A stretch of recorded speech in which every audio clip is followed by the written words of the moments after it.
Pare ko, ka-change oil lang po ng ating motor at ito po yung langis na pinag-change ulan at yung langis po na to ay walang iba kundi itong Uni-Oil Motorsports 500. So ito po yung langis na iniindoso ng ating paboritong vlogger na si Jawo. Pero hindi ko po ito binili at ginamit dahil lang po kay Jawo kundi sa kanyang presyo. At ito po langis ito ay nagkakalaga lamang ng 175 to 185 pesos. Di po ba? Napakamura. At take note 1 liter na po yung kanyang dami. At hindi lang po yan dahil siya po ay multigrade na rin at kilalang brand po itong Uni-Oil. Kaya kung hanap nyo rin po yung murang langis at kilalang brand yung gumawa, eto, pwede nyo pong itry itong Uni-Oil. Sino po bang di nakakilala sa Uni-Oil? Ay kahit saan naman po tayo pumunta, meron po tayo makikita ang gas station na Uni-Oil. At Motorsports 500 po yung ating ginamit dahil yung motor po natin ay wet clutch. So kaya itong langis po na to ay Jaso MA2. So MA2 po, ibig sabihin yun ay makapit na makapit po sa clutch itong langis na to. Kaya yung langis po na to ay nakadesign sa wet clutch na kung saan yung clutch ay nasa loob po ng makina at nababasa po na langis. So hindi po ito nakadesign sa scooter. At yung langis po na to ay malapot pag malamig. Dahil yung kanyang viscosity ay 20 W40. Although 40 po yung kanyang viscosity pag normal temperature na po yung ating makina. Kumbaga tumatakbo na po siya. Pero yung kanyang cold start naman ay malapot po yan dahil 20 po. So very good po to sa mga may init na lugar. Pero hindi po siya advisable masyado sa mga malalamig na lugar. Pero naman, very good naman po itong langis na to pag laging umaandar po ang inyong motor o makina. Kaya good na po siya sa mga hot start o laging ini-start yung makina na mainit. At kung ang motor niya po matagal yung start, kumbaga inaabutan na po ng paglamig na makina at itong langis, ang recommended ko po na lang sa inyo is 10W po ang lagi nyong bibilin. Nakakuha naman po tayo sa kanyang API or American Petroleum Institute. Siya po ay may category na SL. So ito po ay nakadesign sa 2001 na model na motorsiklo. Kaya ang motor nyo po ay 2001 patas.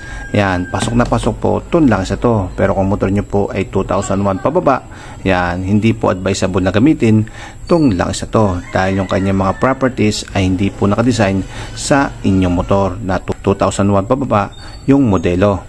Then dako na po tayo sa kanyang classification kung anong klase langis po itong Uni-Oil Motorsports 500. Since na mura po siya, wag na po tayo mag-expect, siya po ay mineral based oil lamang. So basic na basic yung kanyang pagkalangis. Sa papundahilan kung bakit mura po na langis na to dahil dito lang po siya gawa sa Pilipinas at manufactured siya ng Uni-Oil Petroleum Philippines Incorporated sa Valenzuela City.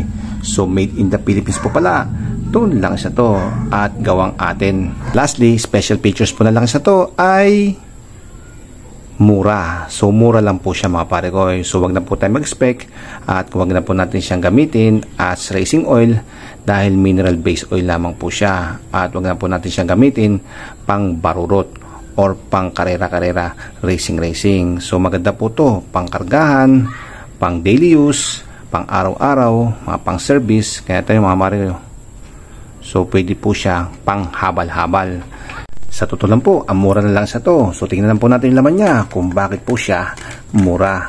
Baka yung laman po nito hindi po langis at cooking oil po pala.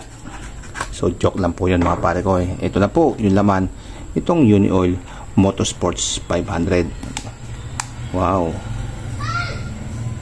yun, gold na gold yung kanyang kulay. Ayan o. Then amoy natin. Amoy langis talaga siya at hindi siya amoy industrial oil. So ito mga pare ko puro langis itong ating Uni-Oil Motorsports 500. So yung kulay niya medyo mamula-mula or manilaw-nilaw.